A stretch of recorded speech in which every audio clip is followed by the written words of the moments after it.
Yes, we are back on the East Coast. Going to be talking to someone in North Carolina. We're going to be talking about trauma. We're going to also be talking about crack. We're going to also talk about journaling. Welcome again to another episode of the 1% in Recovery podcast, where we encourage you to laugh every day, to work hard in recovery, work hard in relationships, work hard in your job, business, school, just work. And to love unconditionally. Put much more love out there and watch much more love return. Because as we always say, recovery is beautiful. Your EQ is your IQ, and you cannot outthink an emotional issue.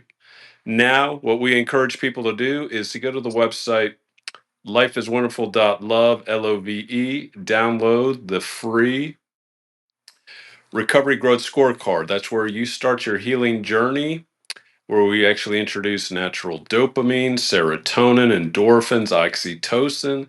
You've got to change that neuroplasticity transmitters in your brain and start living differently. Now, help me welcome Tara all the way from Charlotte, North Carolina. How are you feeling today, Charlotte? Tara. I'm good, Hugo. Thanks so much for having me. Really excited to be here and share some of my journey and hopefully help inspire somebody struggling out there. Excellent. So tell the audience one thing you love. Well, I have always loved traveling. I love it even more now that I can actually remember the places I go and enjoy the everything the place has to offer instead of just focusing on like the tiki bar at the pool. So it's been Exactly. awesome. So, what was the last? Answer this. What was the last trip you were on, and what is your either one that's already planned or where you hope to go sometime here in 2026? Oh, sure. Last trip I was on was Riviera Maya, Mexico over the winter. I also went Mm. to South Padre Island to visit my dad. Okay. Um, where do I have planned? I'm going to Tennessee this weekend or next weekend. Excellent. Um, that's going to be exciting. And then What part of my Tennessee? Because that could be you could be on the I in the Smokies, or you could be honestly all the way to Memphis. I think it's Nashville. I'm going for Okay. my nephew's baseball. Okay. Well, that should So be fun. that'll be fun, some family time. But my dream vacation is Costa Rica. I'm gonna get there. Okay, excellent. Excellent. Yeah. My last trip I went to New York in March. Went to the city for a weekend. Somewhat business, but then also got to explore and just went to some good eat some good New York pizza, went to some good New York some delis and just enjoyed spending a couple days in the city. Yeah, I've that's on my bucket list too. I've been to a lot of states, but New York's not one of them yet. Ah, best in terms of things to do. There's so much to do. You cannot not have something interesting to do. Very cool. All right, let's jump into the questions. Okay, you dealt with especially the big white powder, whether that's crack cocaine, whether that's cocaine. Now, a lot of people always get scared of withdrawals. They get scared of recovery. They always use that as an excuse why they have to actually keep doing it. Talk to us about especially the withdrawals on what, first of all, it's important we have to detox our body. There's no way to heal until you detox. And the only way to detox is to withdraw. First, talk to Hmm. us about the differences between crack withdrawals, cocaine withdrawals, and just detox and withdrawals in general. Sure. Um, so let's see. The It's kind of hard for me because I have been through strict cocaine sessions, strict crack sessions, and a lot of times I'll do cocaine, it'll turn into crack. Um, the very last time I was in rehab, I was back and forth between the two the entire day, mostly cocaine. But what I will say is I personally, I have ADHD. So with that, the stimulants don't necessarily hit me the same way that they would hit a lot of other people. In certain cases, I've done a line and gone to bed. Like that wasn't that big of a deal. Right. Crack's definitely different. It's still tough. It's very tough because it's not a physical withdrawal that you're going through. I mean, your brain is telling you go get more. No matter what, Go it get just more wants you Coke or to go get more both. more I'm crack? talking Oh, about both. Coke right now, but Okay. both. Um, so I don't want to ever say it's easy, but versus crack. Crack gets its hooks in you. Um it doesn't want to let go. It's more of a you have to versus an impulse that you're going to do it. Um you feel very very drawn. I feel like it just had its hooks in me. Do you But feel that? Do you feel like Coke is more of like a drug? Because a lot of I did Coke and like marijuana. I never did crack. I tried to find some ecstasy, Molly. Never did it, but I was interested. Do you feel that? So what you're saying is the cocaine is almost like grabbing, or the highs on cocaine affect your brain almost differently than the highs at crack, the way yes. you're almost constantly, because they always say the crack high is shorter than the cocaine high.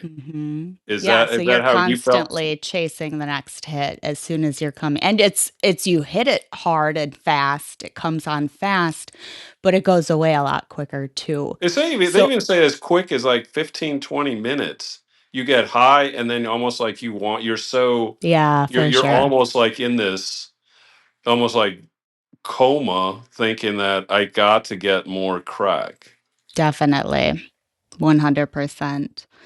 Um, and Coke, I would say, is more like you can do it socially. You can go to the bar, to the club when you're using, and Hmm. anywhere and use. That was Crack is that a was little my different. experience. Right. Hmm. Go hit some coke. Let's go to the late night Right. bars. It Stay gets up. you up versus Right. Keep you crack, which going, whether keeps you you're in. drinking or dancing or something. Right. That was the whole idea when I did it. Hmm. To just keep going.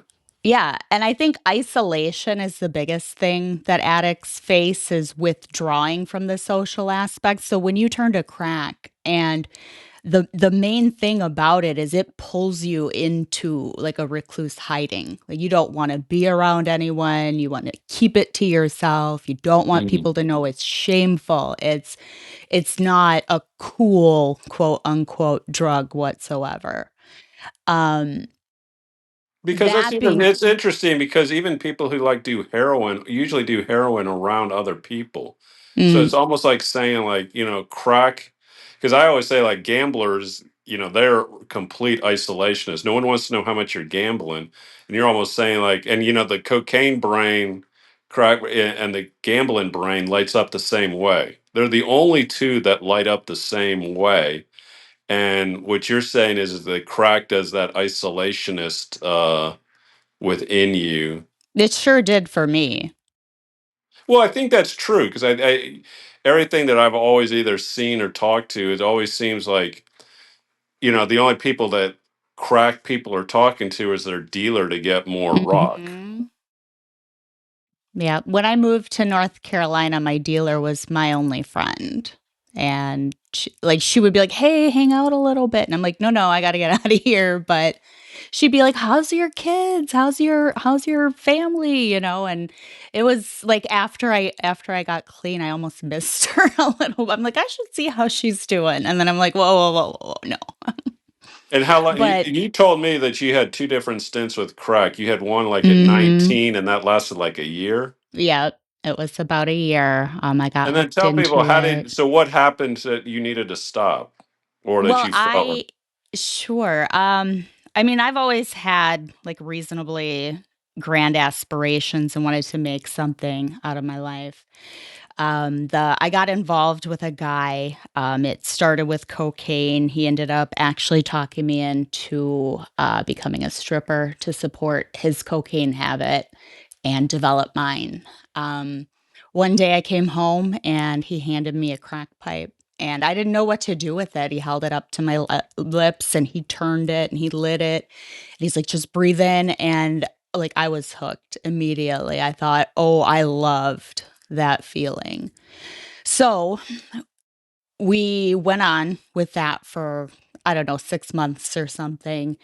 And we ended up actually getting robbed.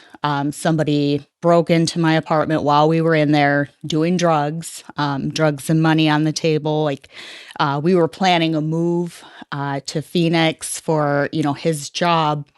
So long story short, we kind of moved around a little bit, Phoenix, then Florida, kind of chasing, the next adventure, the next what we're going to do to make it.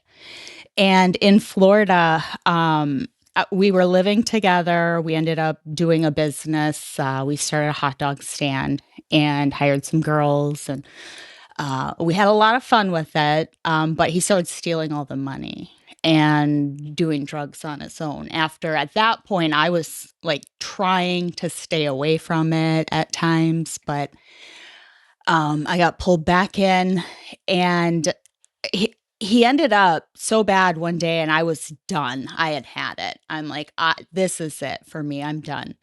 So after we ended like our night, our binge night, I drove to church. It was a Sunday morning, and I just sat in the parking lot.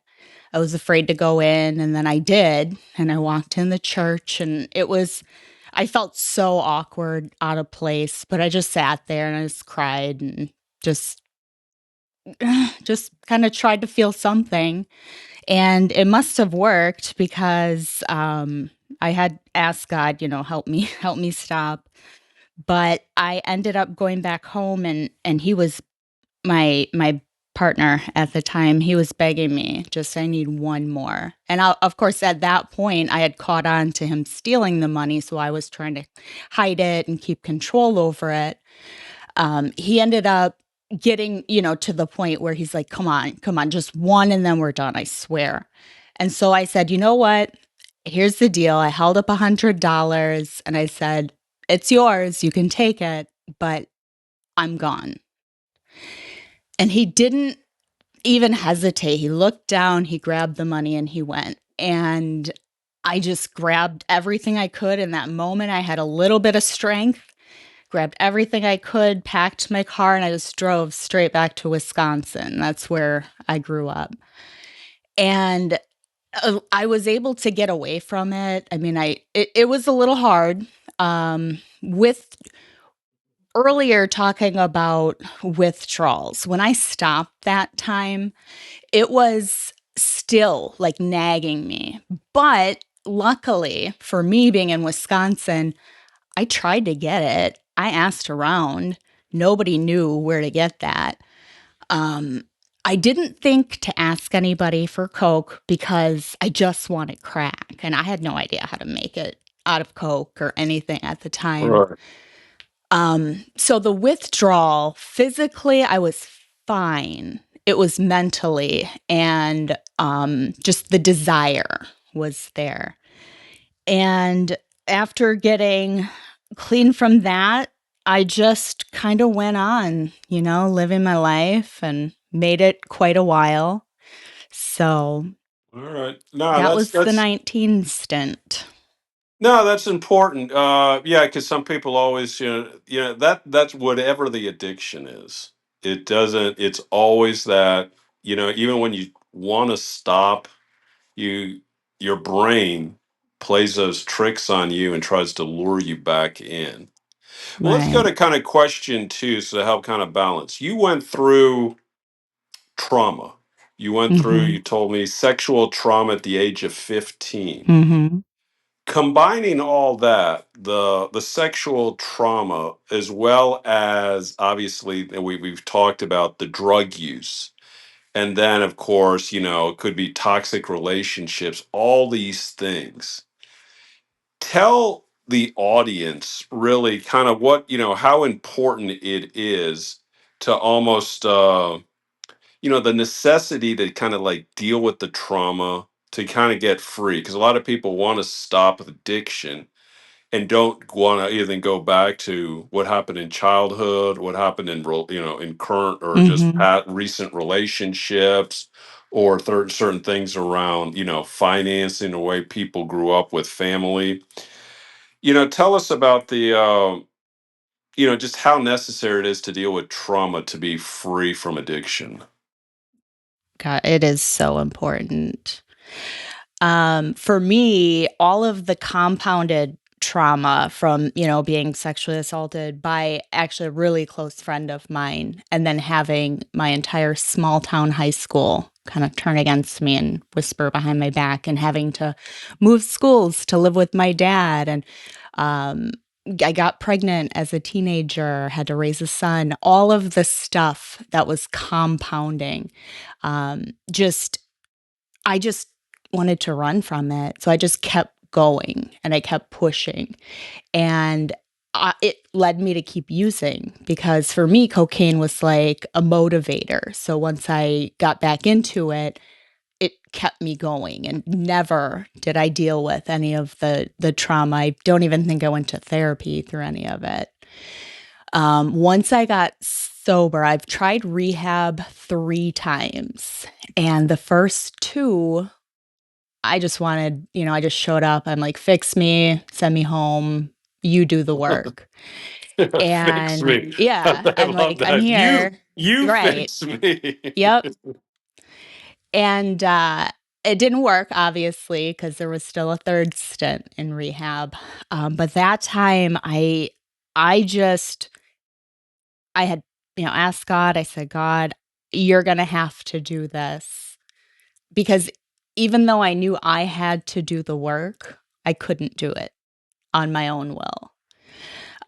So once I went to treatment with an open mind, I leaned in, I did every journaling, every, worksheet, every group. I did the horticulture. I was like watering the plants happily. I have the brownest thumb you've ever seen, and I'm like out there. I'm doing everything cuz I'm going to get it this time. And in just opening up in treatment and really reflecting inward, I realized there was a lot of stuff that I just hadn't dealt with. And I remember the first time I met with my counselor, I went to him with literally a list. I said, it was in my head, but I said, I have all these things I need to fix. This is what's wrong with me. I'm this, I'm that. I do this, I do that. And I just listed, and then it hit me. I said, I don't think 30 days is enough time to get all this handled. And he looked at me and he said, Tara, that's a lot. But like, tell me some good things about you. And so I did. I said a few things kind of sheepishly. And then I started like thinking about it. And he said, now imagine if we took all those strengths and we use those to get through instead of trying to fix what's wrong. We use those strengths to look at it and grow from it. And it was kind of a perspective shift for me, where I could then go back over my life and look at it with that perspective where, wow, I was strong during those moments. I made it during those moments. I was resilient. God saved my ass, whatever the case. Um, so it led me not to be so afraid of doing the reflecting. Instead of running from it, I was able to look Right. at it in a different light. And I wouldn't be here had I not done the work. I'd probably be hiding in my closet smoking crack. So, No, and I agree with that. I mean, the same reason is I believe that the best way to get through and the quickest, to me, really the quickest way, because people spend so much time trying to recover. I go, well, we've already wasted so many years in addiction. Why do we wasting so much time in recovery?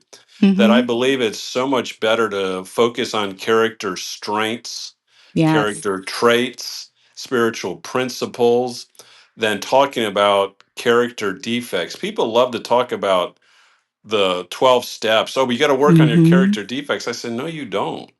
If you work on your character strengths, your character defects go away. Right. You focus on the positive. You don't sit Right. and circle the negative. Right. I mean, because you can easily have a defective character in a moment. Yeah, we Something all could do. happen. We all do. It's not a Mhm. big deal. That's the reason I came up with this. I did this quick character course on the 12 like basic character traits. I call it strong leader, strong character. Questions about honesty, hope, faith, courage, discipline, the things that we need. And if you don't, and a lot of times people want to talk about some of the emotional stuff. I go, you got to start building from within, get that foundation. And I always say is if you read anything, whether it's the big book that alcoholics like to promote, you talk about gamblers and we'll talk about the combo book, both of them early on in their literature always say gamblers, the gambler literature talks about the your greatest challenge will be bringing about a character change within yourself. Bill W. constantly talked about if you live by spiritual principles, you'll be able to work the steps. Mhm. But no one really talks about it and no one actually focuses on it. And I was in therapy for 7 years. My therapist never focused on building up. And so I applaud you for finding someone that really was helpful. And like you said, that you did the work and you were able to get through to the other side. Mm. Thank you. And why don't we jump into question three? Because part of this is, we talked some about journaling, but you also did something um, courageous, being vulnerable, writing a book. You went a lot further than journaling, doing inventory. You actually wrote a book, Voices to Victory. Tell people the importance of journaling, writing to get clarity, first of all, for yourself, as well as then to use your story to help others. Talk to us about the journaling, about the book, and just on the healing aspect of all that. Yeah.